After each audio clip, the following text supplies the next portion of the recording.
এখানে দেখো 5 ইয়ার প্ল্যানের ডিটেলসটা আছে 1 থেকে 12। এখন অবধি 12টি 5 ইয়ার প্ল্যান হয়েছে এবং তারপরে বন্ধ হয়ে গেছে। 12টি 5 ইয়ার প্ল্যানের মধ্যে একটা জিনিস মনে রাখার গুরুত্ব আছে, সেটা হচ্ছে যে গ্রোথ রেট যেটা টার্গেট করা হয়েছিল কোনো প্ল্যানে অ্যাচিভ হয়েছিল বা তার থেকে বেশি হয়েছিল, এবং কোনো প্ল্যানে টার্গেট অ্যাচিভ হয়নি, অনেক কম হয়ে গেছে। কোন প্ল্যানে বেশি হয়েছে, কোন প্ল্যানে কম হয়েছে, এটা একটা এমসিকিউ আকারে পরীক্ষাতে থাকে। তো এটা একটা সাম আপ সব লাস্টে আমি করে দিয়েছি, একটু দেখে নাও। এখানে দেখো 1, 5, 6, 7, 8, 5, 6, 7, 8 পরপর আছে, এটা খেয়াল রাখলেই হবে। একটা আলাদা করে মনে রাখতে হবে, এবং হচ্ছে 5, 6, 7, 8। 12টি প্ল্যানের মধ্যে এই 5টি প্ল্যানে গ্রোথ রেট বেশি হয়েছিল, অ্যাচিভ যা টার্গেট যা করেছিল তার থেকে অ্যাচিভ কিন্তু বেশি হয়েছিল। কত বেশি?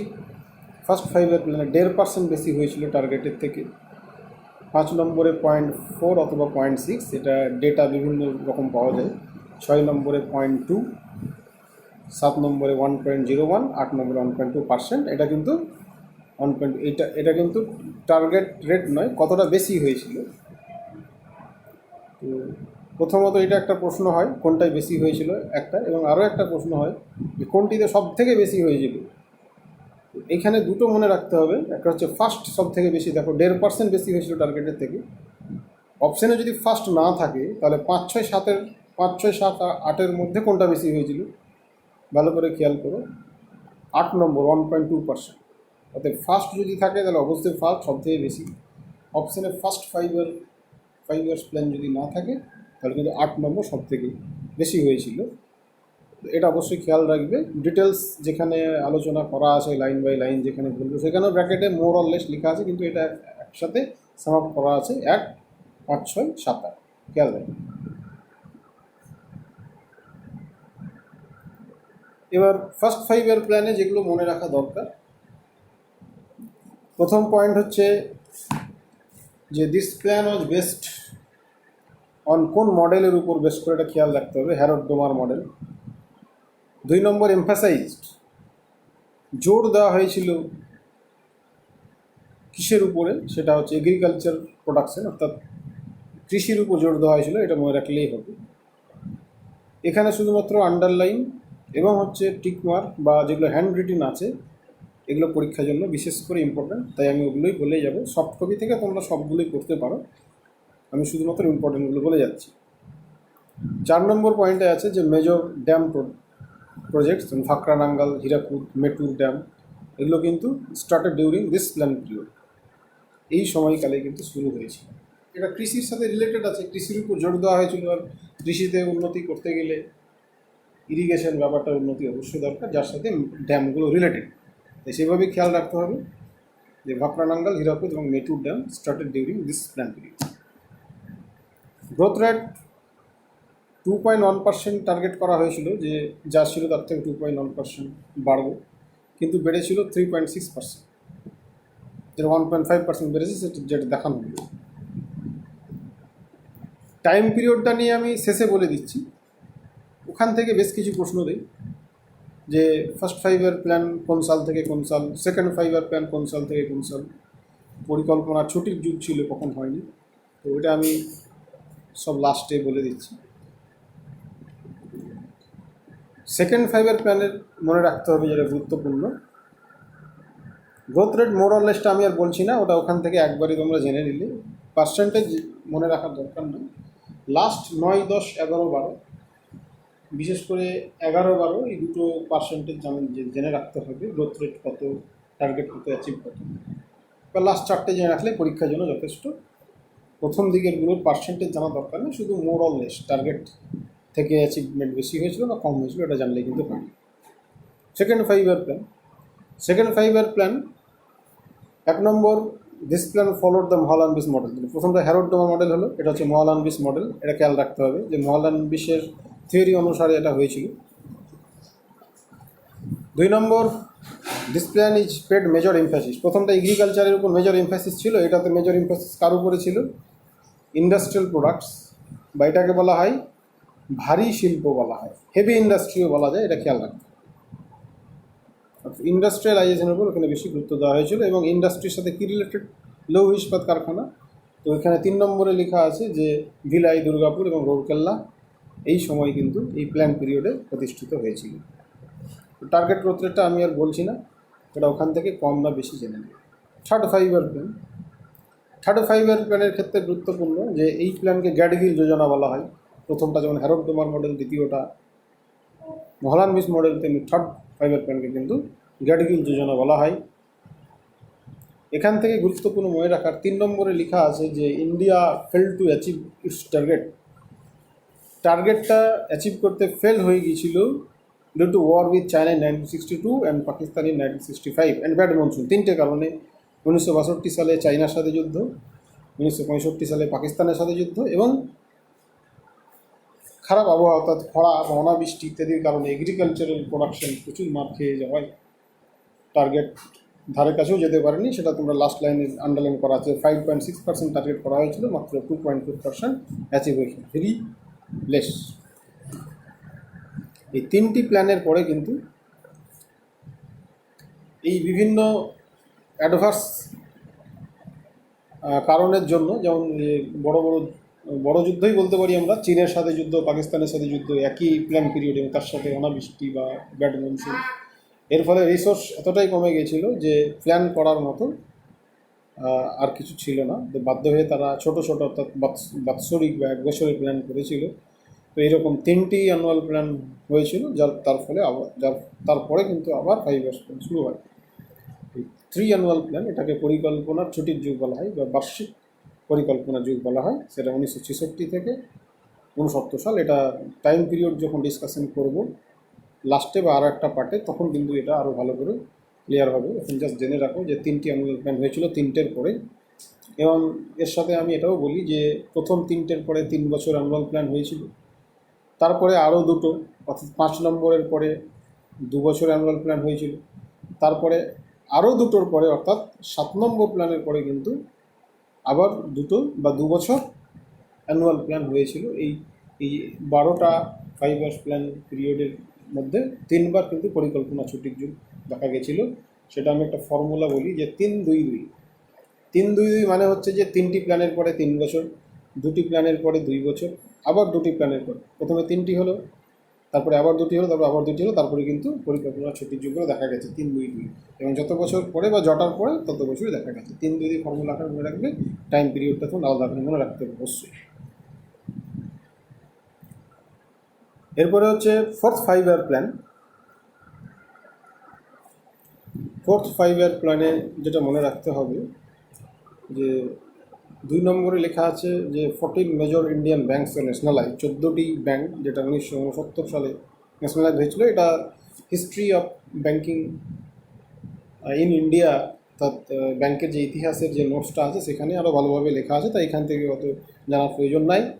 হ্যান্ডরিটিন যেটা পাশে লেখা আছে গরিবি হটাও, তো এটা খেয়াল রাখবে যে গরিবি হটাও স্লোগানটা is given during the 1971 elections by Indira Gandhi at this plan period. এই প্ল্যান পিরিয়ডে ইন্দিরা গান্ধীর নির্বাচনী স্লোগান ছিল গরিবি হটাও, কিন্তু সেটা 5 ইয়ার্স প্ল্যানে ইনক্লুড ছিল না।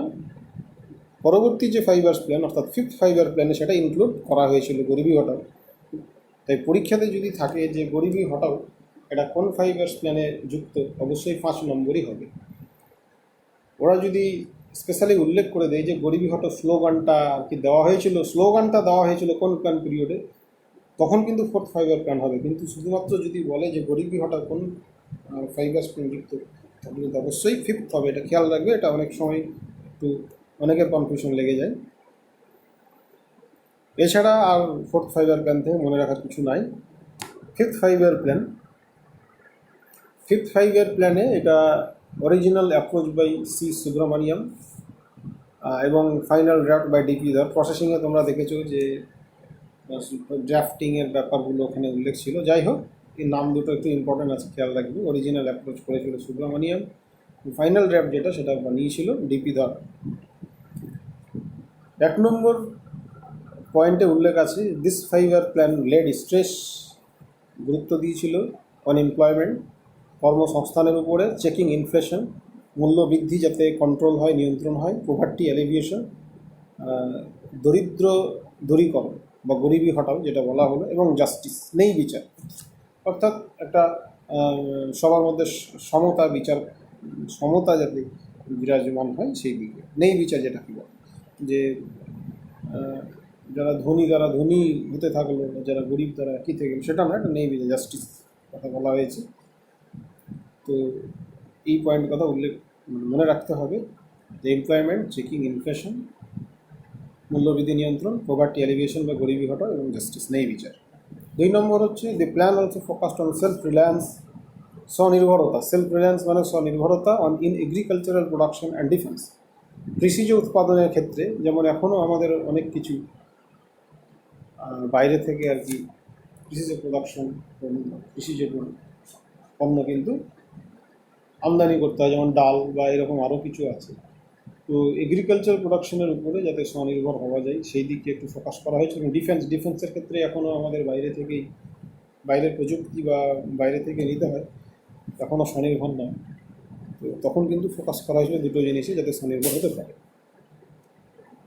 4 নম্বর পয়েন্টে আছে যে মিনিমাম নিডস, খুবই ইম্পর্ট্যান্ট, ভেরি ভেরি ইম্পর্ট্যান্ট এটা, যে মিনিমাম নিডস প্রোগ্রাম লঞ্চ হয়েছিল। অর্থাৎ একটা সাধারণ মানুষের যে মিনিমাম নিডস দরকার, হয়তো অর্থাভাবে তার সেই মিনিমাম নিডস পূরণ হচ্ছে না, সেটা সরকারিভাবে দেওয়া, যাই হোক। তো মিনিমাম নিডস প্রোগ্রাম কিন্তু লঞ্চ হয়েছিল 5th ফাইভ-ইয়ার প্ল্যানে, very very important for exam. 5 নম্বরে এটা একটা ঘটনা যে এটা 1974 সালে শুরু হয়েছিল 5 ইয়ার্স প্ল্যান, অর্থাৎ শেষ হওয়ার কথা 1979-তে, কিন্তু 78 সালে কেন্দ্রে সরকারি পরিবর্তন হয়েছিল। তো জনতা পার্টি, যেখানে 5 নম্বরে লেখা আছে যে জনতা পার্টি গভর্নমেন্ট কেম টু পাওয়ার, তারা এলো এবং terminated the plan in the 4th year itself, এবং 4th বছরেই কিন্তু এই 5 নম্বর 5 ইয়ার প্ল্যানটাকে বন্ধ করে দিল, অর্থাৎ 1978 সালটা। এখান থেকে একটা প্রশ্ন দেয় যে কোন 5 ইয়ার প্ল্যান 5 বছরের আগেই বন্ধ হয়ে গেছিল? অবশ্যই এটা কোন 5 ইয়ার প্ল্যান, 5-এ মিল আছে, 5th 5 ইয়ার প্ল্যান, 5-এ কিন্তু মিল আছে, এটা খেয়াল রাখবে, মনে রাখার সুবিধা। 5 নম্বর 5 ইয়ার প্ল্যানটা 5 বছরের আগেই কিন্তু বন্ধ হয়ে গেছিলো, 5-এ মিলটা খেয়াল রাখবে। তো এরপর জনতা দল যেটা করেছিল, তারা নিজেদের মতো একটা প্ল্যান বানিয়েছিল, যেটা গুনার মির্দাল ইকোনমিস্ট, যেটা এখানে লেখা আছে যে তার মডেল অনুসারে এটা করা হয়েছিল, গুনার মির্দাল। তো এটাকে গুনার মডেলও বলা হয়, এবং এর আরও একটা নাম রোলিং প্ল্যান। এর বাংলা হচ্ছে বহতা পরিকল্পনা বা প্রবহমান পরিকল্পনা। এটার কনসেপ্ট হচ্ছে যে হয়তো 5 বছরের জন্যই করা হলো, কিন্তু 5 বছর ফিক্সড থাকবে না, যে 5 বছর পরে নতুন করে আবার নতুন 5 বছরের নতুন প্ল্যানে ইনক্লুড করা হবে, সেটা নয়। যে ফার্স্ট ইয়ারে দেখা গেল 5 বছরের জন্য এরা 5 বছরের জন্যই প্ল্যানটা করা হয়েছিল 78 থেকে 83, কিন্তু রোলিং প্ল্যান এই কারণে বলা হচ্ছে যে সেকেন্ড ইয়ারে কিন্তু ফার্স্ট ইয়ারের এক্সপিরিয়েন্সের উপর।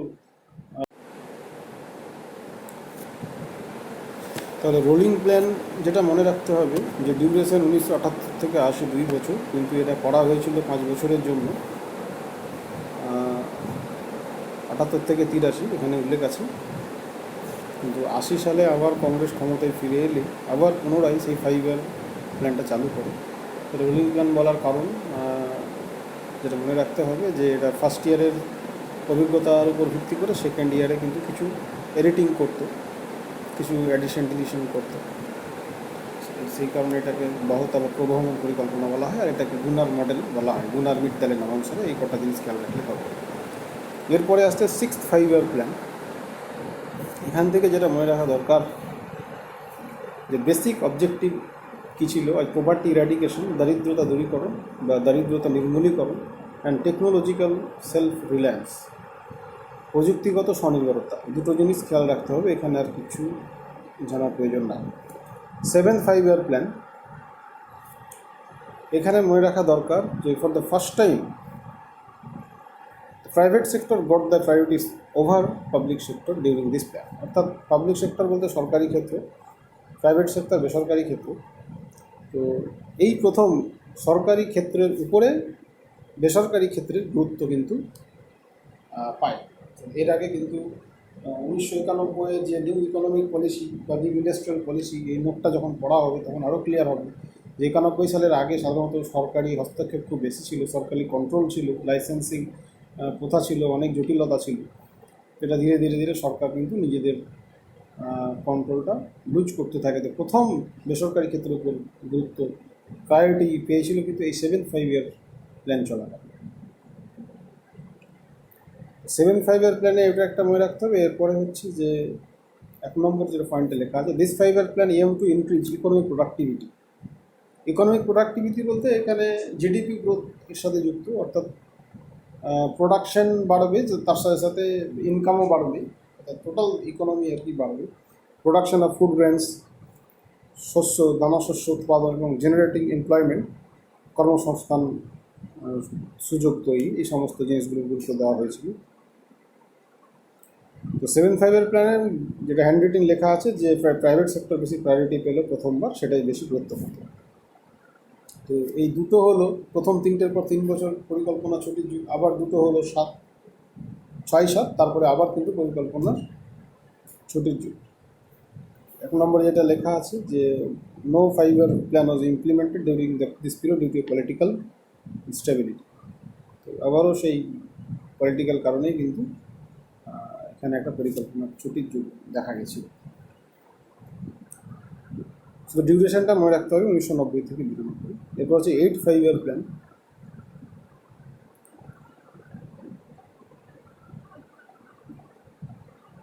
আচ্ছা, একটা জিনিস এখানে বলা হয়নি যে 4-5 ইয়ার প্ল্যান একটা স্টার মার্ক করা আছে। তো স্টার মার্ক দিয়ে নিচে লেখা আছে, সেটা কিন্তু খেয়াল রাখতে হবে।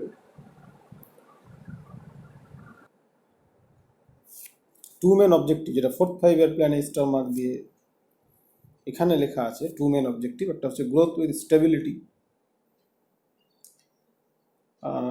গ্রোথ হবে তার স্টেবিলিটি থাকবে, যে গ্রোথ হলো ইকোনমিক এবং কিছু দিনের মধ্যেই আবার সেটা ভেঙে গেল, সেটা মানে স্টেবিলিটি থাকবে, স্থায়িত্ব থাকবে, স্থায়িত্ব সহ বৃদ্ধি। And progressive achievement of self reliance, স্বনির্ভরতার ক্ষেত্রে কিন্তু একটা ক্রমান্বয়ে অ্যাচিভমেন্ট ঘটবে, ধীরে ধীরে অগ্রগতি ঘটবে। আর অলসো লেট স্পেশাল এমফ্যাসিস জোর দেওয়া হয়েছিল on improving the condition of under privileged, যারা সুবিধা থেকে বঞ্চিত থাকে, সরকারি পরিষেবা বা সুবিধা থেকে বঞ্চিত। অ্যান্ড উইকার সেকশন, দুর্বল শ্রেণীতে। এইটা খুব ইম্পর্টেন্ট যে উইকার সেকশনের উপর কোন 5 ইয়ার প্ল্যানে গুরুত্ব দেওয়া হয়েছিল, সেটা কিন্তু 4-5 ইয়ার প্ল্যানে খেয়াল রাখতে হবে। আলাদা করে এই দুটো মনে রাখতে হবে। এরপরে আমরা যেটা বলছিলাম 8-5 ইয়ার প্ল্যান। 8-5 ইয়ার প্ল্যানে এটা ব্র্যাকেটে লেখা আছে যে অলসো কল্ড রাও মনমোহন সিং মডেল, কেননা তখন প্রাইম মিনিস্টার নরসিংহ রাও এবং অর্থমন্ত্রী ছিলেন মনমোহন সিং। তো তাদের দুজনার পারস্পরিক আলোচনার ভিত্তিতে একরকম এটা তৈরি হয় বলে এটাকে রাও মনমোহন সিং মডেল বলা হয়। তো এখান থেকে যেটা মনে রাখা দরকার, ডবল স্টার করা আছে নেক্সট পেজ, অর্থাৎ একটু নেক্সট পেজে আমরা যাব।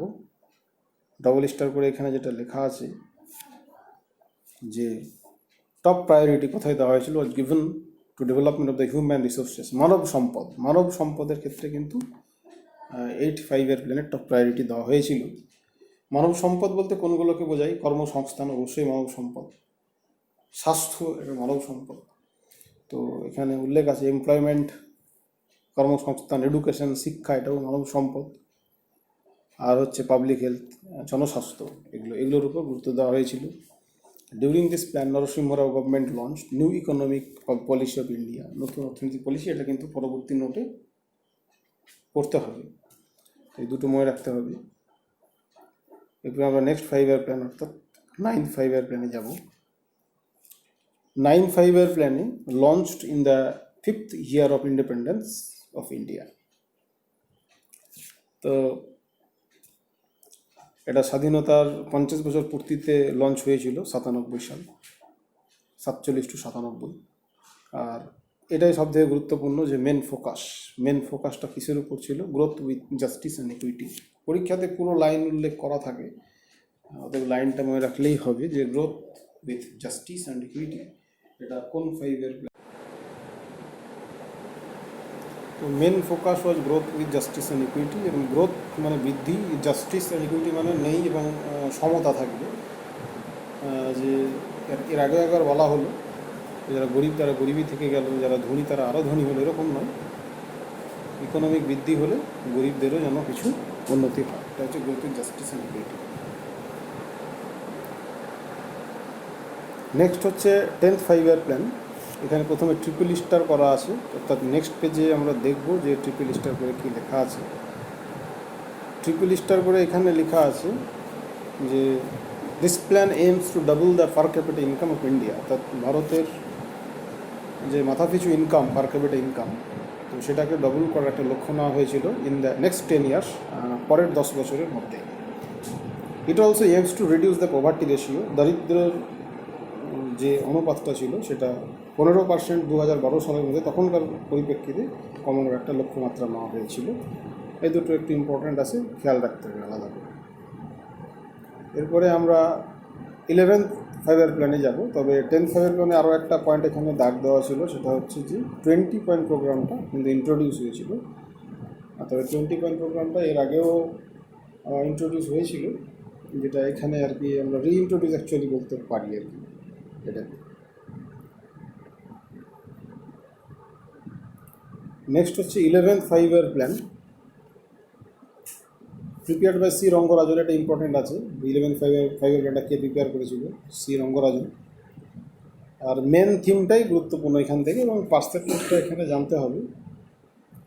Main theme faster and more inclusive growth, এটা একরকম মনে রাখতে হবে, faster and more inclusive growth. তো 12th 5-year প্ল্যানের মেন থিমটাও পাশাপাশি দেখে নেওয়া দরকার, যে ফাস্টার, more inclusive and sustainable growth. অর্থাৎ এখানে সাস্টেনেবল ওয়ার্ডটা শুধুমাত্র অ্যাড আছে, বাকি একই আছে।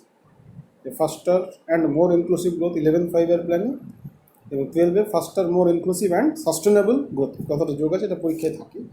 দেখতে হবে যে সাস্টেনেবল অ্যাড থাকলে আমরা 12th 5-year প্ল্যান করব, এবং তো মেন থিমে সেটা আরও একবার রিপিট করছি যে সাস্টেনেবল যদি যুক্ত থাকে তাহলে 12th 5-year প্ল্যান, এবং সাস্টেনেবল না থাকলে 11th 5-year প্ল্যান। ফাস্টার আর ইনক্লুসিভ এই দুটো কমন আছে। গ্রোথ রেট নিয়ে একটু জানা দরকার 11 এবং 12-এ। 11th 5-year প্ল্যানে গ্রোথ রেট টার্গেট 8.1% করা হয়েছিল, অ্যাচিভ হয়েছিল 7.9%।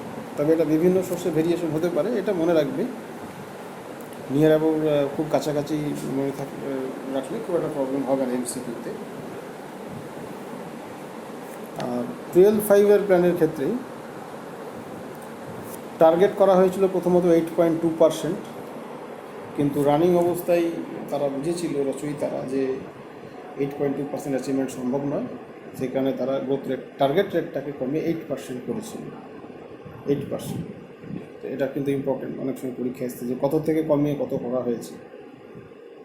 আর এগ্রিকালচার অ্যাচিভমেন্টেরটা 2 নম্বরে করা আছে 4%, এটা কিন্তু গুরুত্বপূর্ণ। এই হচ্ছে 5-year প্ল্যানের ডিটেলস। এরপরে শুধু টাইম লাইনগুলো, অর্থাৎ কখন কী, ওটা আমি আরও একটা ভিডিও করে দিচ্ছি।